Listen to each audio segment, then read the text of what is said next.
caamsaa 22,2025 akkam jirtu daawwattoota keenya oduu yeroo kanaa isinitti himnaa oduu waliin Geetoo Lamaayyooti.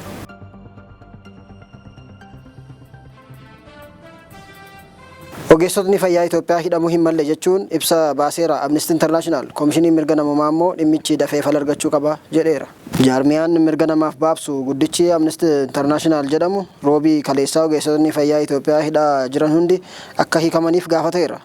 Hojii dhaabuun wal qabatee ogeessotni fayyaa Itoophiyaa keessatti hidhamaa jiraachuu kan mirkaneesse jarmichi hundi isaanii haal duree tokko malee hiikamuu qabu jedheera. Mirga isaanii waan gaafataniif hidhamuu hin qaban kan jedhe Amnesty International waajjira poolisii magaalaa Finfinnee isa guddicha keessaa qofa ogeessotni fayyaa 20 hidhaa jiraachuu nan beekaa jedheera. Qondaaltonni mootummaa ogeessota fayyaa hidhanii of harkaa qaban hunda isaanii dafanii akka hiikan jechuun fuula eegsisaa irratti baaseera.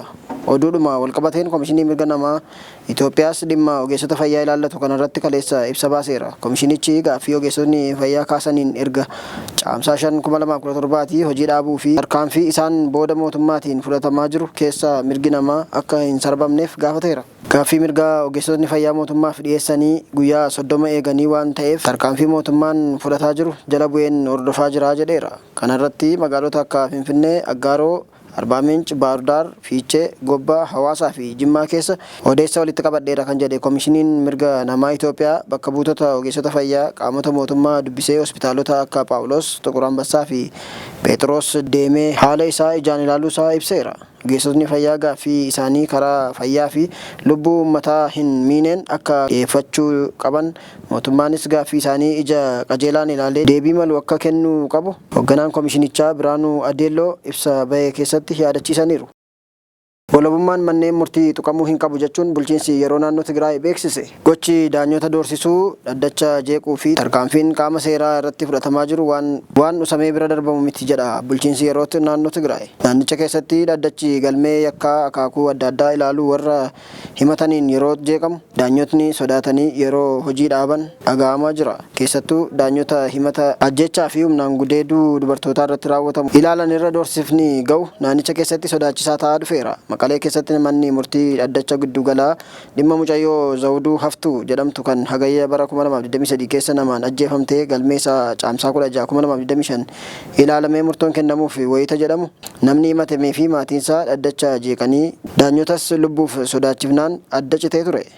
Ergasiitii manneen murtii 8 magaalaa Maqalee keessaa kan tokkorra ga'e hundarra kan ga'edha jechuun daanyotni hundi bilisummaa ogummaa fi nageenya lubbuu keenya baraara jechuun hojii dhaabaniiru. Kanarratti bulchiinsi yeroo naannichaa ibsa baaseera. Walabummaa mana murtii fi nageenya qaamota seeraa irratti tarkaanfiin fudhatamu hundisaa waan akka laayyootti ilaalamu miti. Qaamota akkas godhan irratti tarkaanfiin fudhaa jechuun bulchiinsichi ibsa baaseera. Naannicha keessatti seerrii fi daanyota bilisummaa hin qabani. Caasaa mootummaa fi hawaasarraa daanyota irratti dhiibbaa adda addaa godhaa jiraachuu waldaan ogeessota seeraa naannichaa ebila bara 2025 keessa beeksisee ture. Doonaald Tiraamp kaleessa gita isaanii Afrikaa Kibbaa ofitti waamanii cunqursaa turan. Tujaaricha tokkoffaa addunyaa kanaa dhalataa Afrikaa Kibbaa fi lammii Ameerikaa kan ta'e gorsaa kan taasifatan Pirezidaant Doonaald Tiraamp gita isaanii kan Afrikaa Kibbaa Siiriyaal Raafamoozaa masaraa isaaniitti afeeranii ture. Dureessa biyya isaanii fi taphattoota golfii Johannesburg qabatanii gammachiisuuf kan Tiraamp bira deeman Raamafoozaan Tiraamp irraa kan isaan eeggate anaa dhufuu osoo hin taane dheekkamsaa fi farrajuu ture. Galaalchitoota waamanii tamsaasa kallattii irratti Raafamoozaatiin cunqursaadha kan turan. Afrikaan Kibbaa warra adii irraa lafa fudhatti, isaan ajjeefti, isaan hiraarsiti jechuun Raamafoozaatti ooriyaa turan.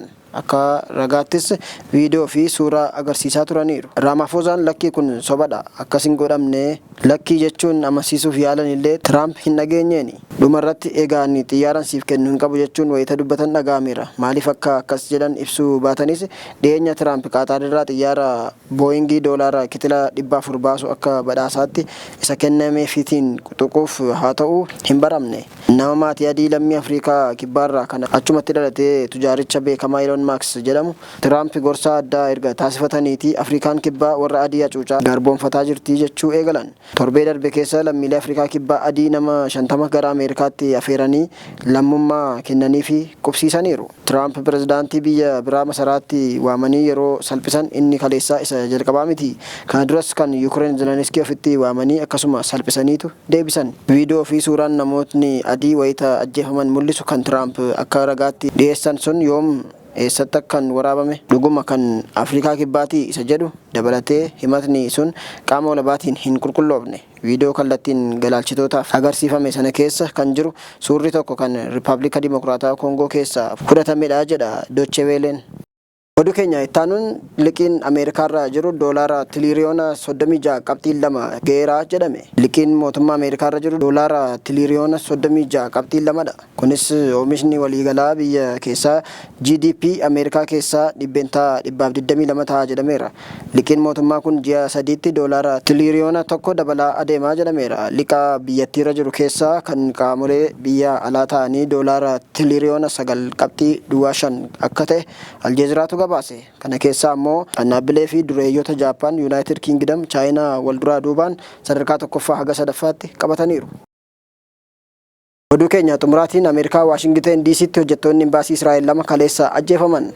Imbaasii Israa'el Ameerikaa Waashingten DC jiru keessa kan hojjetan lammiileen Israa'el 2 kaleessa galgala rasaasaan ajjeefamaniiru. Maddi oduu CBC jedhamu akka baasetti kan isaan du'an Kaapitool kan jiru god hambaa Yuudotaa keessatti agarsiisa ture daawwatanii osoo ba'aa jiranii balbala irratti itti dhukaafameetudha. Ambaasaaddarichi hin turre malee hojjettoonni imbaasii dippiloomaatonni baay'eetu agarsiisa sana irra turan. Warri du'an dhiiraa fi dhalaa ta'uu malee maqaan isaanii ifa hin baane. Karaan cufamee barbaachisa ajjeesee battalumattidha kan eegalame. Imbaasiin Israa'el DC jiru taatee sana dhugaadha jedhee mootummaan Ameerikaa kan sana raawwate seeratti akka dhiyeessuuf gaafateera. Kana irratti mootummoota gamtoomaniitti ambaasaadarri Israa'el Daanii Danaan tarkaanfiin seemota irratti fudhatamu daangaa darbaa jira jechuun ibsa akeekkachiisaa fakkaatu kennaniiru. Hoogganaan dhimma nageenyaa biyya keessaa Ameerikaa Kiristiin Noowum goda hambaa Yihuudotaa keessatti namoota 2 du'aniif akka kadhatamu gaafatanii qaamni raawwate seeraan gaafatamuusaa hin oolu jedhaniiru. Naannoo jarri itti ajjeefaman sana kan tika giddugala Ameerikaa dabalatee waajjirootaa fi goda hambaa hedduutu jira. Egaan daawwattoota keenya oduu keenya irraa qabanne kanumaan goolabneerra turtii gaarii qabaadhaa.